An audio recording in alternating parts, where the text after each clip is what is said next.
Commodore Tariela, tumigil ka na nga dyan.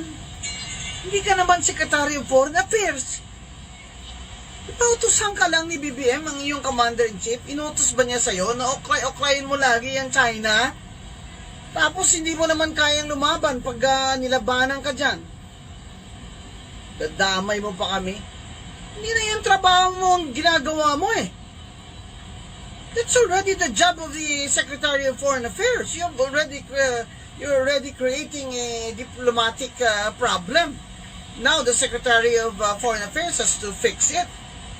Isweldohan ka ba namin para maging ano dyan? Vlogger? Commodore Tariela, please. Stop it already. Buwangson, tumigil ka na nga. Hindi ka presidente. Aso ka lang ng mga dutae. Hindi niya inuokray ang China. Ipinagtatanggol lang niya ang mga mangingisda natin na binubuli ng China. At least lumalaban sila kahit alam nilang mahina ang laban nila. Dahil hindi sila duwag. Hindi nyo katulad na gustong-gusto ninyong ipamigay ang atin. Idadamay mo pa kami buwangson dyan sa pagkaaso mo na wala kang paninindigan.